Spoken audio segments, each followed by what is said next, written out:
Yesterday I gave you an algorithm to solve a related rates problem, and these are not in my own notes. Like I told you before, I don't know exactly where all of these came from. I researched, but I can't find the sources. So anyway, you don't have to follow this that literally. This is a good thing to look at if you're stuck, you know. But you can see even from my examples, I didn't follow these in any particular order. I just made sure I had two diagrams and I'd written down all my givens and what's the question and so forth. So let's just jump in and look at this example here. If you didn't get the end of example 4, it's because the bell rang, but I went ahead and finished recording and posted it, so you can get it on YouTube if you need the end of example 4. Okay, so this problem is about water running into a cone, so some kind of a metal cone or something that holds water. All right, so there's two cones going on. You've got the outer cone, which is fixed, right? And it has its own height h and its own radius r. And these dimensions are not going to change. This is the canister that holds the water, so that's never going to change. Capital H is always 10. Capital R is always 5. Okay? But then inside of that, there's the cone of water that's been collecting.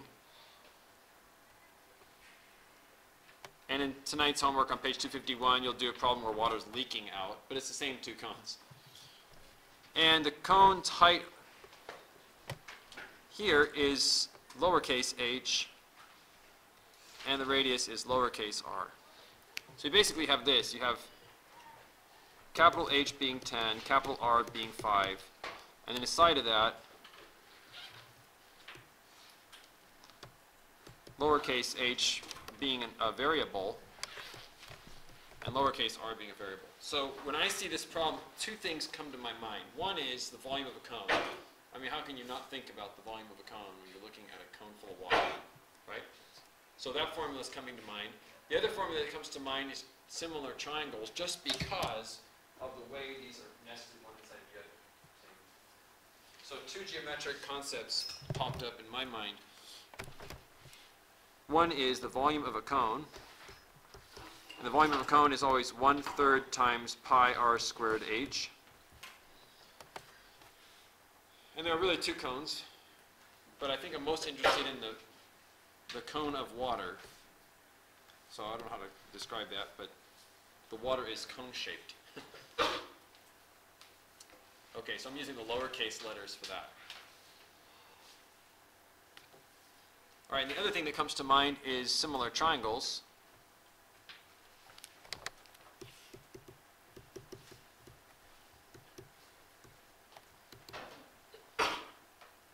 That 5 over 10 is equal to r over h. That comes from my drawing right here. And these are two totally separate thoughts, aren't they? They're not even the same concept in geometry. Different chapters of a geometry book, right? All right, so it turns out I'm going to need all of this to solve the problem. Let's start in with the volume formula, and let's try to see what the derivative would look like. Okay? So let's take the derivative of both sides. Derivative of the left side would be called dv dt. You can leave the 1/3 pi here, but you're going to take the derivative of r squared h.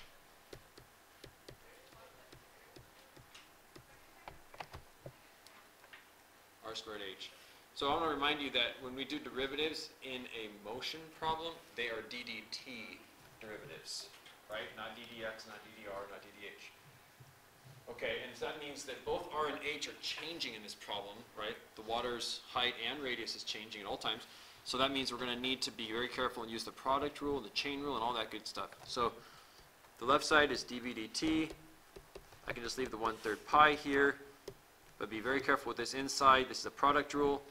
This is like your u and your v, right?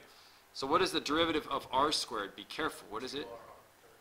2r prime, and we're not using primes in this section. We're using ddt's. So it's going to look like 2r dr dt. That's your 2r prime times h plus, and then dh dt times r squared.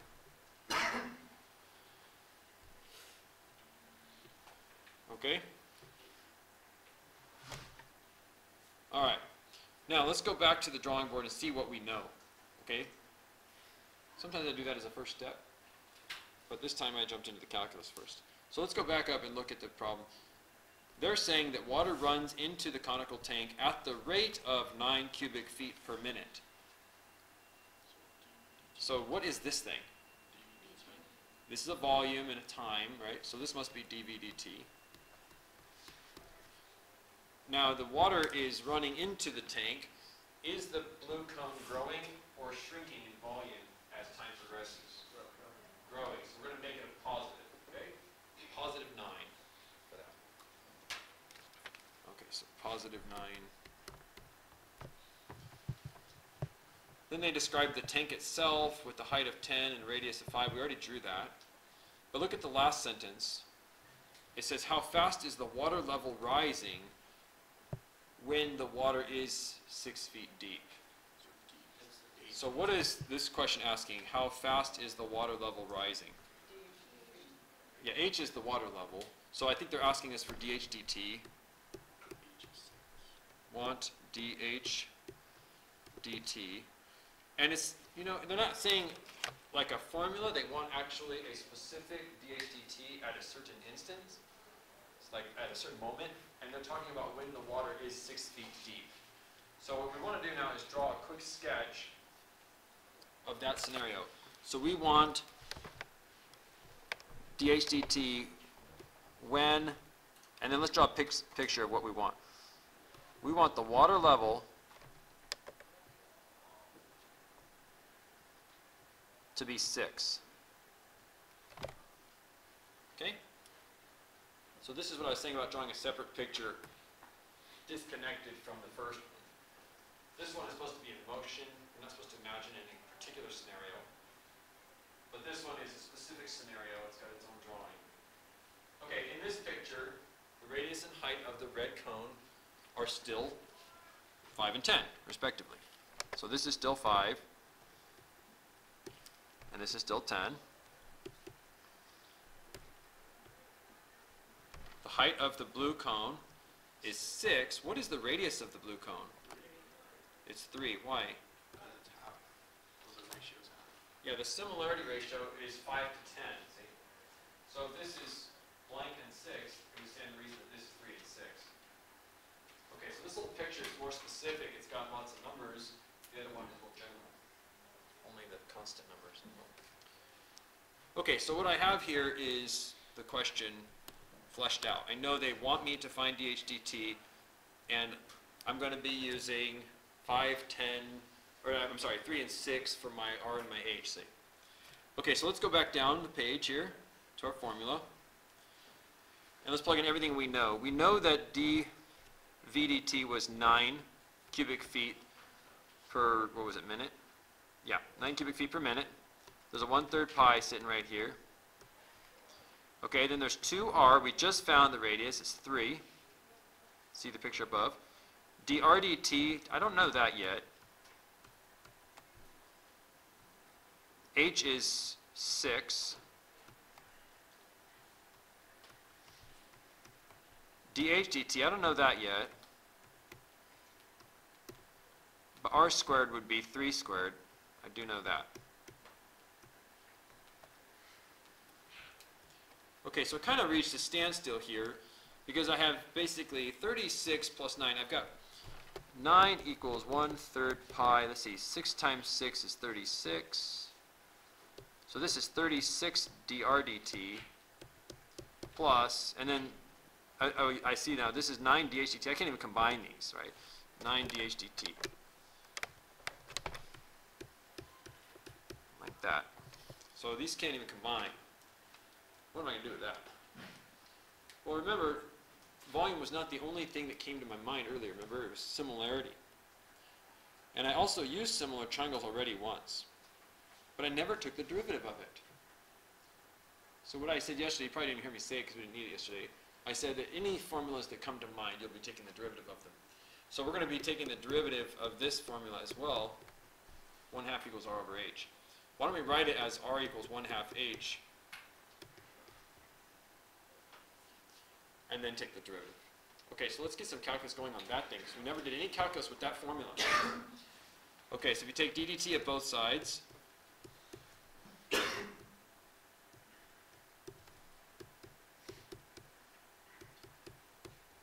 can just pull the half out.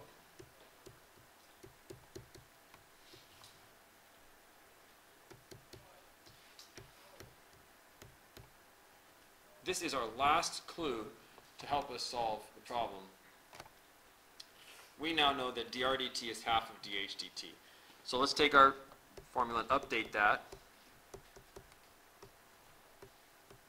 Let's put in 1/2 dh dt for that dr dt.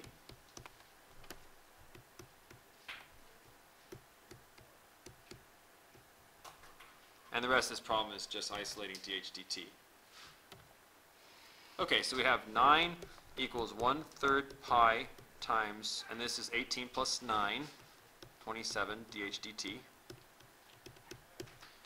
This gives me 9 equals 9 pi dh dt, and solving for dh dt I get 1/pi. You want to give this some meaningful units, so height is measured in feet, and time is measured in minutes, so you want to put feet per minute on here. They're very, very strict about units on the AP exam. Very strict. If you forget your units, or if you put the wrong units, they take off a considerable amount of points for that. So just always remember to include units on the free response stuff. And I guarantee you're going to see this on the AP test, okay, this kind of stuff.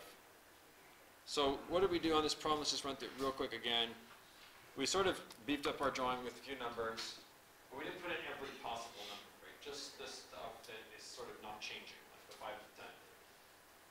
And then we went ahead and wrote down whatever formulas popped into our brain.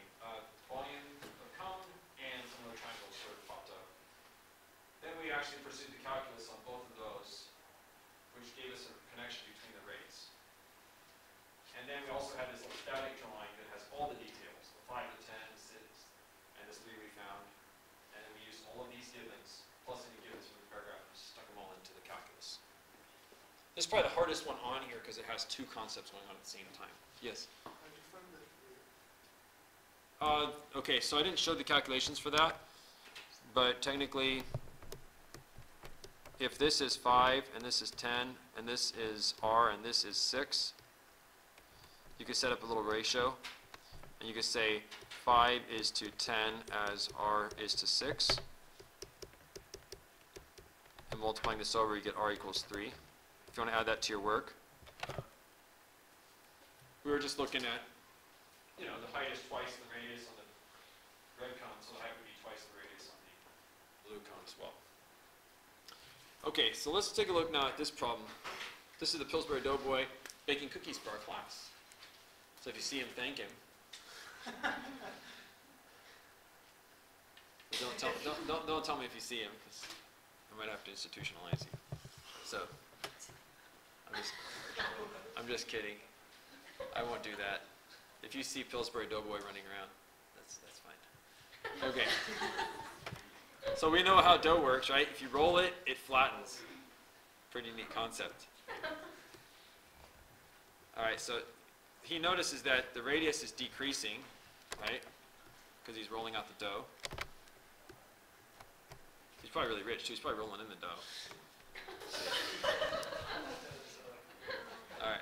He noticed, I don't know how he realizes this, but somehow he figures out, Doughboy figures out that the radius is decreasing 0.5 centimeter each minute. Good to know. I don't know how he measured that. And I'm wondering why it is so slow. Every 60 seconds, he crushes it by 2.5 millimeters. No, 5 millimeters. Man, that's pretty slow. So he must be going like this. I guess he just doesn't move real fast. It's the Doughboy. How many of you do not even know who the Pillsbury Doughboy is? Is he like rolling himself? He's not rolling. That would take a long time. Maybe that explains it. All right. Anyway, the first picture is radius r, length h, right? But the volume is 40 pi. In the second drawing, we can be more specific. We want to talk about the instance when the radius is 2. So the radius is 2. But the volume is still 40 pi. That's the thing about dough, is you can roll it all day long. But the volume is still the same. Conservation of mass. Unless it's a certain type of dough that will crumble and break off. That's true. Some dough does break off. Okay, so one thing, I'm actually kind of starting with drawings on this one. One thing I might want to do with my red picture there, the second picture, is sort of use the fact that the radius is 2 and the volume is still 40 pi to get the new height. So we want this picture to be as specific as possible. So we know that volume is always pi r squared h. That's always true. And right now, the volume is still 40 pi. The radius is 2. H is the unknown. So if you solve this, you learn that h is 10. So in this problem, I just tried to get my 2 drawings right. Okay? Now, the only geometry concept that even remotely enters my mind right now is volume of a cylinder. Like Pythagorean Theorem is knocking on my brain's door, but I'm saying no thanks. And other things are in there saying, use me. Similar rectangles, no, I can't use that. I don't know. What else is there? There's nothing in this problem. It's not a very interesting problem. Let's just go with volume and see where it leads us. If we get stuck and we need another variable, if we have 2 variables or something, we might need to think, what other geometry concepts might be important here? I don't think we're going to hit anything. I think this is our formula. V equals pi r squared h. So let's take the derivative. dv dt equals pi times ddt of r squared h. The derivative of the right side requires the chain rule and product rule. Can you guys tell me what the derivative would be out loud? 2r dr dt times h plus what? R squared dh dt. Right. We need a dh dt and an r squared. Yeah. So that's just u prime v plus v prime u.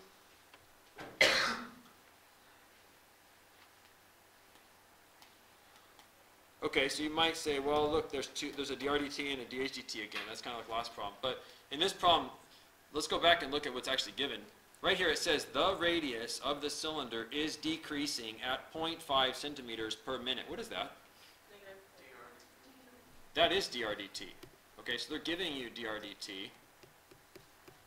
And it's decreasing, so it's negative 0.5. dr dt is negative 0.5. Okay. Alrighty. Let's see if we can plug in numbers.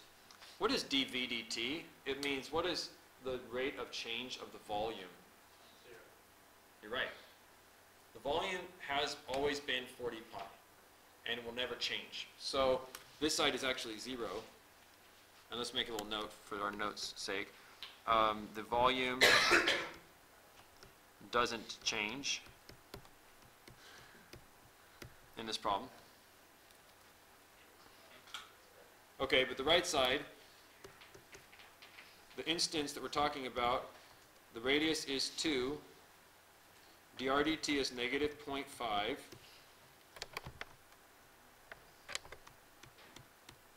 the height is 10, we figured that out, dh dt is what we want, and r squared would just be 2 squared.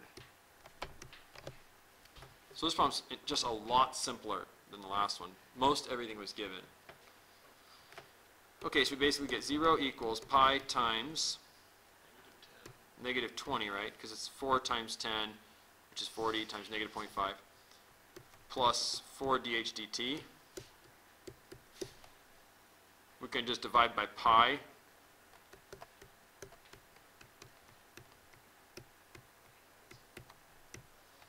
And solving this, we get dh dt equals 5. 5 what? 5 what per what? Centimeters per minute. Centimeters per minute. Notice it's positive. That just means that the length of the dough is growing as he presses it out. That makes sense. And you can see that while he's only losing half a centimeter of radius each minute, he's gaining 5 centimeters of length each minute. So he might have to consider his workspace and his environment, or he might have a really long piece of dough. Well, which this was right. Or he'll fold it in half and start over. That's very counterproductive sometimes. All right. In this problem, what's the first thing that comes to mind when you look at that picture? You've got theta, you've got x, you've got the phi. Yeah, Pythagorean theorem maybe if you're interested in this. You might actually need a Pythagorean theorem. But SOHCAHTOA is the first thing that comes to my mind when I see an angle mentioned in a right triangle. So I'm going to actually start with writing down my formula this time. And that is sine theta is 5 over x. So I didn't read the question yet. That's just the first thing that came to my mind. Except I wrote it upside down. Just making sure you guys are awake. Make sure you put your opposite over your hypotenuse. All right? Okay. Now let's read the question. In the triangle shown below, if theta increases at a constant rate of 3 radians per minute, at what rate is x increasing in units per minute when x equals 3? Okay, so in this problem, it sounds like they're giving us the rate of increase of theta. So what is this?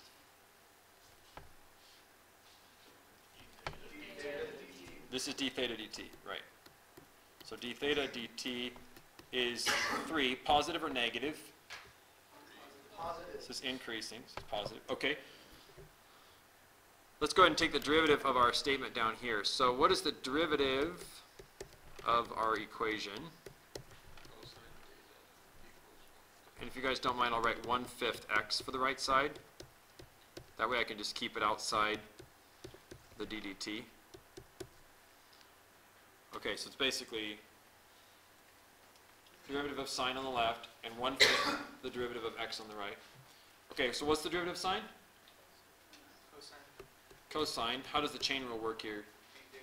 We also need a d theta dt, right? The right side is already ready to go. Okay, I'm actually being asked for what is the rate at which x is increasing. So this is actually what I want. I want dx dt for this problem. I want dx dt when x equals 3. So it'd be nice to actually have another drawing. Okay? I usually have 2 drawings per problem. I have my first drawing where x is unknown and this is 5. But in this situation, x is specifically 3, it says. So in green, I'm doing my specific case drawing. Recognize that triangle? 3, 4, 5. It's a 3, 4, 5, right. Okay, so now let's go back to our black formula and update it with numbers. So cosine theta is going to be 4/5. d theta dt was given. It was 3 radians per minute. And then we have a 1/5 dx dt.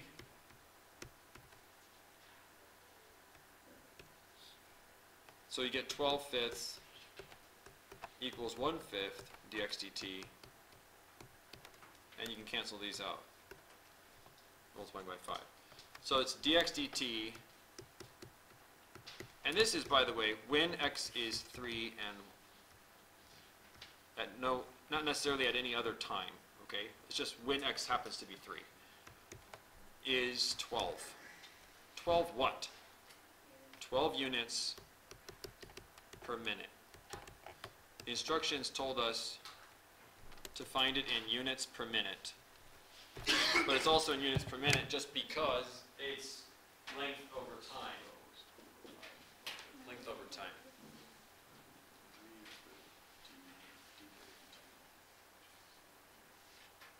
All right, let's go on to the next one.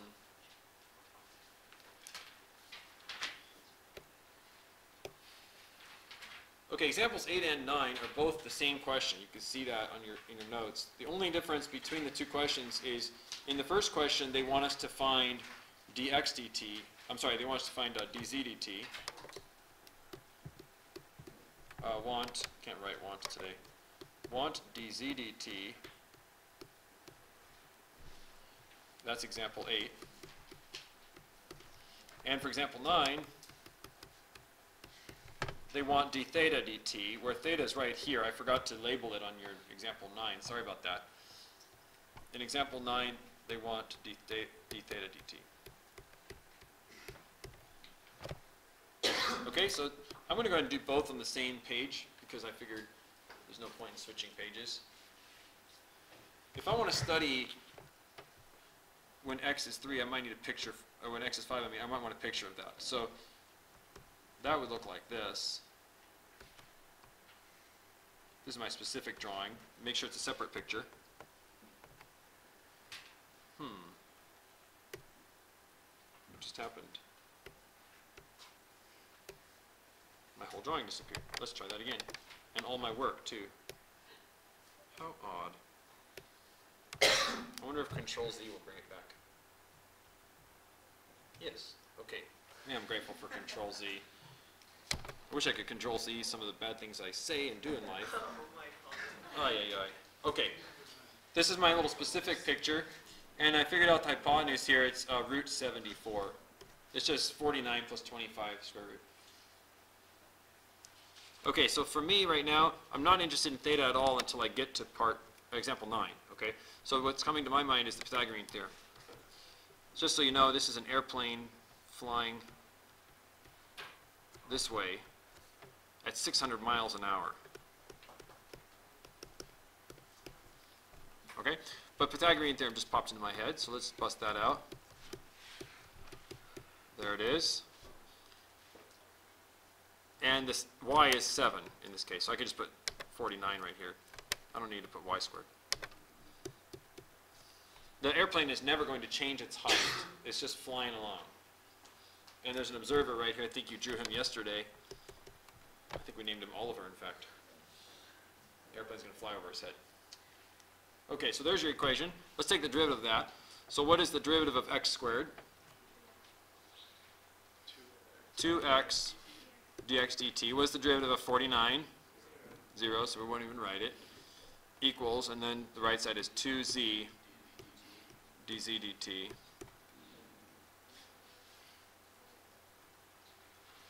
You can cancel the 2's out if you like. Okay, so we basically get x, which is 5 from my picture, times dx dt equals z, which is rad 74, times dz dt. And dz dt is what I'm looking for. It says right here, what is the rate of change of the distance between the observer and the airplane? So that's what they want. They want dz dt. Remember I mentioned that earlier. Okay, but what is dx dt?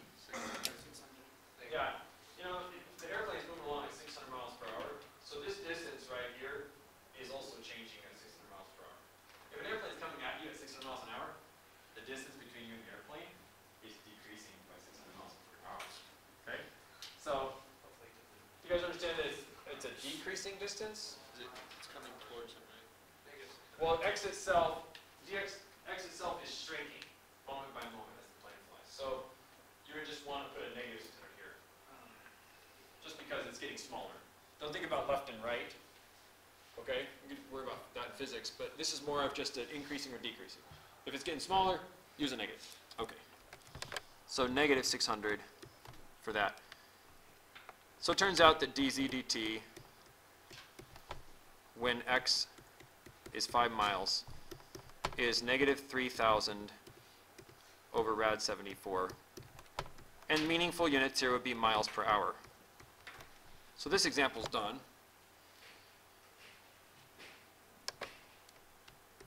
For example 9, I'm not really interested in z at all, per se. I'm more interested in theta. So what I did was I used tan theta equals 7 over x.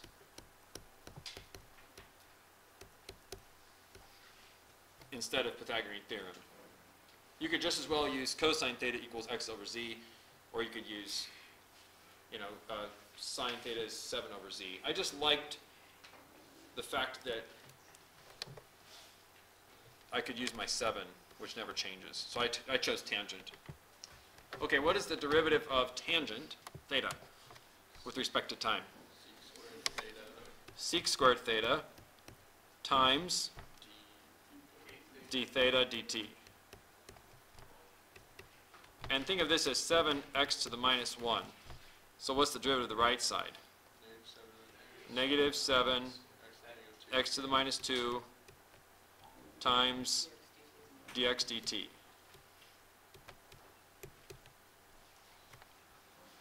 Okay, this might look really hard, but honestly, secant has always meant hypotenuse over adjacent. It's always meant that.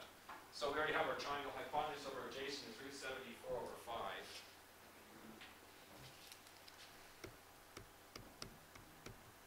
D theta dt is actually what we're looking for. X squared would be 25 here.